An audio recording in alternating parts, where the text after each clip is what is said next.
자, 드모르간의 법칙은 자, 여기서도 밑에 보시면 벤 다이어그램으로 잘 색칠돼서 잘 나와 있으니까 그걸로 보시도록 하고, 여기서 쌤은 그냥 간단하게만 얘기할게. 얘랑 같다는 건 벤 다이어그램 그림 보면서 생각하시면 쉬워요. 그렇게 판단하시고, 중요한 건 A와 B의 전체 여집합일 때 요 지금 여집합을 분배하듯이 생각을 해줄 수 있는데, 분배해주면 지수 분배하듯이 이렇게 분배해주면 요 안에 있는 교집합이 합집합으로 바뀐다, 이렇게 기억하시면 돼요. 합집합이었던 건 교집합으로 바뀐다, 이렇게 생각하는 거고. 이해가지? 자, 그러면 쌤이 만약에 A의 교집합, B의 여집합, 전체의 여집합 이렇게 했어. 그럼 너네가 이제 이런 걸 잘 풀어가면서 생각을 하셔야 돼요. 그럼 이 어떻게 돼요? 분배된댔지? 그러면 얘네가 A의 여집합 그리고 B의 여집합의 여집합이니까 B가 될 거고요. 이 관계는 바뀐댔으니까 합집합으로 바뀌겠지. 그래서 이렇게 표현한 거랑 같다. 이렇게 나와 있으면 이렇게 뭔가 바꾸려는 노력이 필요하다는 거죠. 연산을 하려면.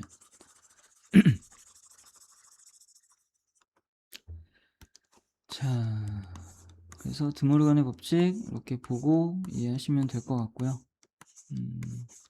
문제를 바로 볼까요?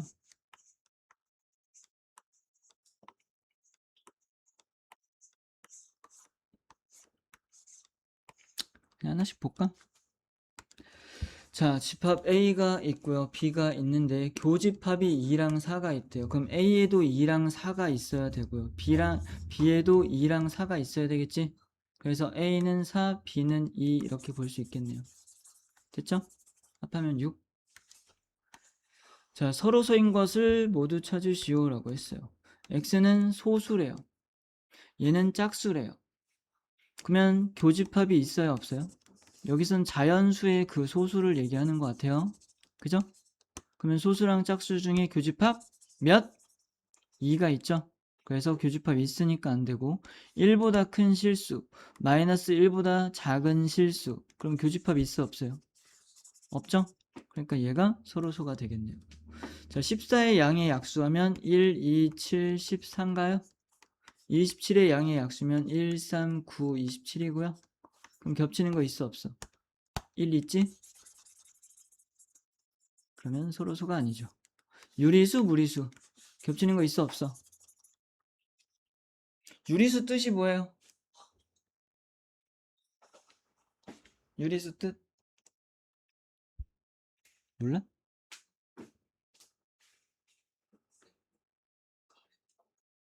빨리 갔다. 유리수는 분수꼴로 나타낼 수 있는 모든 수죠. 단 분모가 0은 아니다 라고 얘기하는 거고, 무리수는 그렇긴 하죠. 그러면 분수로 나타낼 수 없는 수가 뭐죠? 순환하지 않는 무한소수예요. 무한소수에는 두 가지가 있잖아요. 순환하면서 무한하냐, 순환하지 않으면서 무한하냐. 그죠? 그래요. 그래서 교집합이 없죠. 자, 다음 두 집합 A, B에 대하여 A 차집합 B랑 B 차집합 A를 각각 구하래요. 자, 여기에 있는 게 공통된 게 있으면 그걸 빼내면 되죠. A랑 D를 빼내면 되겠다, 그지? 그래서 A 차집합 B는 BC를 원소로 갖는 집합일 거고요, B 차집합 A는 B에서 A가 가진 애들을 빼내는 거니까 F를 갖는 집합이 되겠네요. 이해 가시죠? 다 하지 않아도 되죠? 자, X는 지금 36의 양의 약수래요. 그러면 1, 2, 3, 4, 5 안되고 6, 7, 8, 9, 10, 11, 12, 그 다음 18 하고 36인가? 맞죠? 그래요. 그러면 이렇게 있고 이렇게 있어요. A 차집합 B가 성립함을 벤 다이어그램을 이용. 그럼 또 그려야 되네. 그러면 A에는 3, 4, 6, 12, 18이 있어야 되고요. 그죠? 18의 약수면 B에는 뭐가 있어야 되죠? 얘는 1, 2, 3, 6, 9, 18 맞지? 그러면 이렇게 썼으면 안 되네. A랑 B에 공통으로 들어가는 게 뭐다? 3이랑 3, 6, 18 맞죠? 맞죠? A랑 B인데 A에 1이 어디 있어? 없잖아요. 그죠? 그래요. 내가 틀린 줄 알았잖아. 3, 6, 18 들어갔고 여기는 4하고 12가 있을 거고 여기에는 3, 6, 18 들어갔으니까 1, 2, 9가 있겠다. 맞죠? 그러면 전체 집합 중에 A, B에 들어가지 않은 게 1, 2, 3, 4, 6, 9, 12, 18, 36만 없네. 그럼 이렇게 써야 되겠다. 그죠? 이해하셨죠? 그래요. A 차집합 B면은 요거 얘기하는 거지? 그래요. 그럼 A 교집합 B의 여집합이니까 당연히 또 여기를 얘기하는 거야. 굳이 그릴 필요 없었네. 자,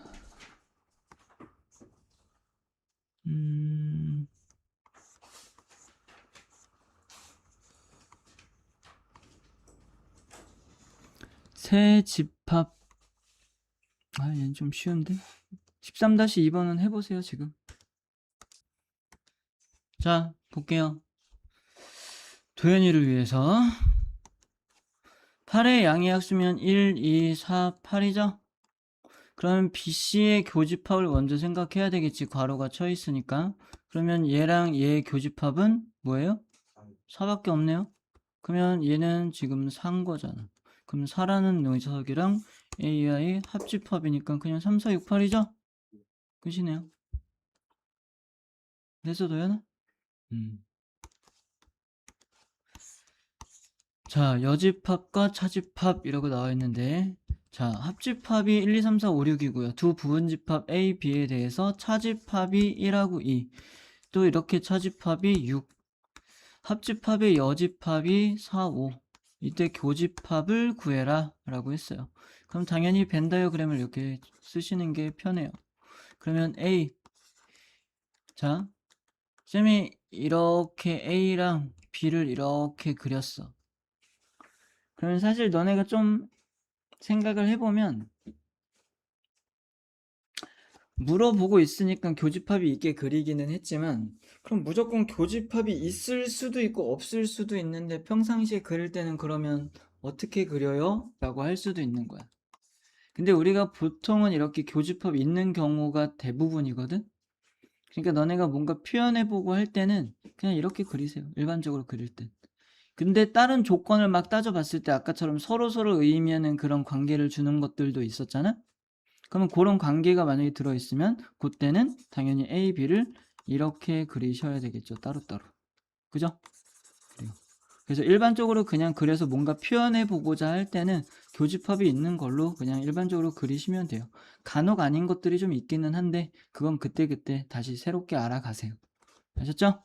자, A 차집합 B라고 하면은 여기죠. B 차집합 A면 여기지.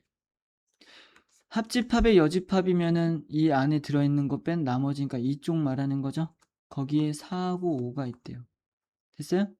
여기에는 1, 2, 3, 4, 5, 6까지 들어있는데 1, 2, 4, 5, 6만 있으니까 3은 그러면 들어갈 자리가 여기밖에 없겠다. 그지? 그래서 교집합은 3이다. 원소를 3으로 갖는다. 라고 하셔야겠네요. 자, 집합으로 표현해야 되니까 이렇게 꼭 표현하셔야 됩니다. 나중에 이런 기호를 안 쓰고 그냥 숫자 3만 떨렁 쓰거나 하면 틀려. 알았어?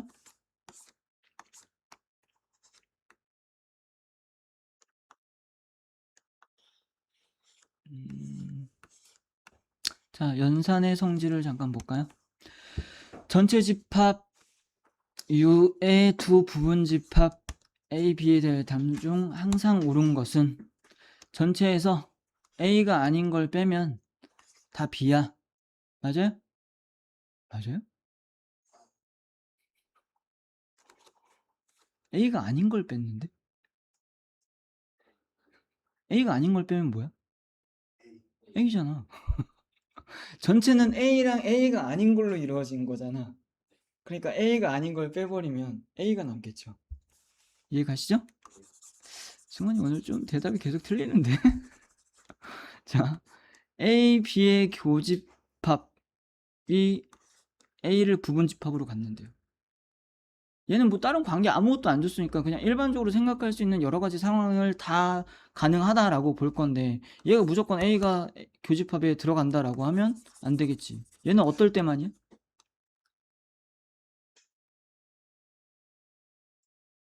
집합 A가 교집합의 부분집합이래요. 응? 같을 때? 그것만 있는 건 아니죠. 맞아요. A가 B의 부분집합일 때. 그죠? 그런 표현이라는 거지. 얘가. 그런 걸 생각을 해야 된다고. 그런 거 조금만 생각해보면 알 수 있고, 만약에 그냥 머리로 그냥 생각하는 게 좀 힘들면 그냥 그리라니까. 이렇게 전체가 있고 A랑 B가 있는데, 그냥 너네가 일반적으로 이렇게 그렸을 때 교집합 여기밖에 없는데 A가 부분집합이래잖아. 그럼 이 부분이 없어야 되는 거잖아. 그럼 A가 이 안으로 들어가는 수밖에 없는 거 아니야? 이렇게? 이렇게? 그래야 교집합도 얘고 A도 지금 이 교집합의 부분집합이 될 수 있는 거니까. 그죠? 이런 상황 하나하나를 쌤이 다 알려줄 순 없으니까 너네가 하다가 안 되면 물어볼 수는 있긴 한데, 꼼꼼히 따져보면 대부분은 혼자 할 수 있다라는 거예요. 그러니까 뭐 생각 안 해보고 뭐 헷갈려요 몰라요 이렇게 하지 말고 그렇게 하시라고요. 그럼 얘는 교집합이니까 뭐야, 교환법칙 성립하죠? 그러면 비교집합 A의 여집합이라고 생각할 수 있지? 그럼 얘는 차집합에 대한 표현이랑 똑같다고 했는데 이 차집합이 아니라 비차집합 A의 여집합이라고 이렇게 쓰셔야죠. 그죠? 이해하셨나요? 자, A와 차집합, B의 여집합 이렇게 돼 있어. 얘도 교집합의 형태로 나타내 보면 이게 그냥 새로운 그냥 각각의 집합으로 보시라고요. 그러면 지금 A 차집합, B의 여집합 이렇게 돼 있으니까 교집합으로 바꾸면 A 교집합, B의 여집합의 여집합이잖아요. 그러니까 B가 되겠지. 그러니까 A와 B의 교집합이 되는 거예요. 이런 거. 이해 가시죠? 자, A와 합집합의 교집합이 A래요. 어떤 뜻이야?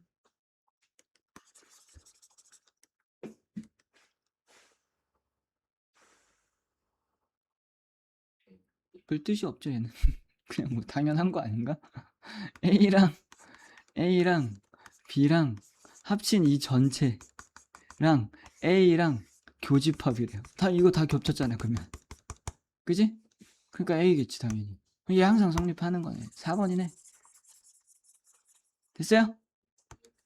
자, B와 B의 여집합이 합집합이니까 얘 뭐야? 전체 집합이지? 전체 집합이랑 A랑 교집합은 당연히 A가 다 겹치겠죠? 그러니까 A라고 썼어야 되네. 헷갈리니? 여기 하는 거? 그럼 여기를 좀 더 해볼까? 자, 계속 같이 생각해요. 전체 집합의 두 부집합 A, B에 대해서 얘도 항상 옳은 걸 고르래요. 그러면 A랑 전체에서 A를 뺀 나머지니까 A가 아닌 거네, 얘는. 즉 A의 여집합이죠. A랑 A가 아닌 거랑 겹치는 게 있어, 없어? 없잖아. 공집합이지, 그러면. 틀렸어요. 됐죠? 자, A, B의 교집합이면 당연히 우리가 일반적으로 생각하는 이런 상황에서는 A가 이 교집합 안에 들어갈 수 없지. 항상 부분집합이라고 말할 수 없지. 그러니까 이것도 틀린 거네.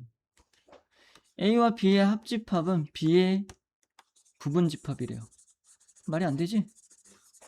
그냥 일반적으로 생각할 때 합집합이 더 뭔가 범위가 클 가능성이 있는데, 이때 B의 부분집합이다 라고 하면 당연히 안 되겠죠. 그럼 얘가 되는 경우는 어떤 경우일까? 겹칠 때? 조금 애매해요.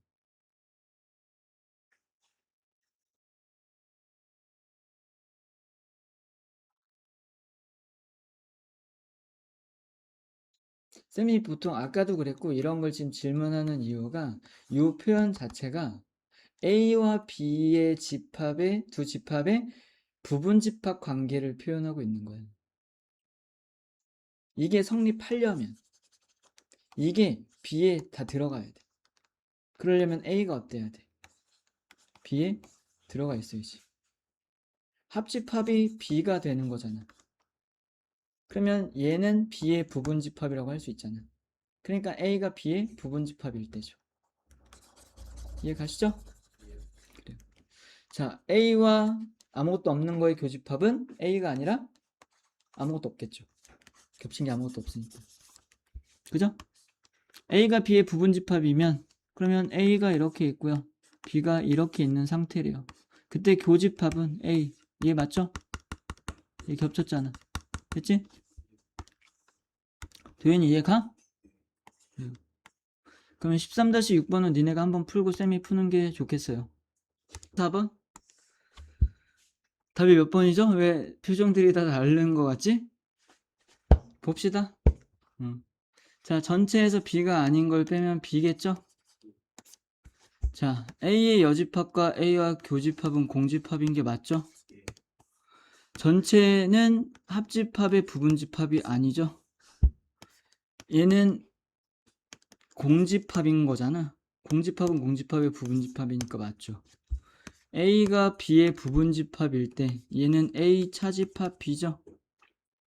A가 B의 부분집합인데 그러면 A가 B에 이렇게 들어가 있는데 A에서 B 이만큼, 다시 말해서 A의 원소들 중에 B랑 겹친 걸 싹 다 빼낼 건데 그러면 아무것도 남지 않겠죠? 그러니까 공집합이 될 테니까 얘도 틀렸죠. 그래서 답은 2, 4번이에요. 하하하하. 하하하. 오늘은 여기까지만 합시다.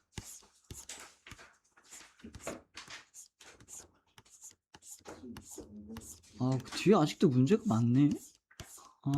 정말. 진짜. 다음 시간에 집합 끝내버려야 되겠다.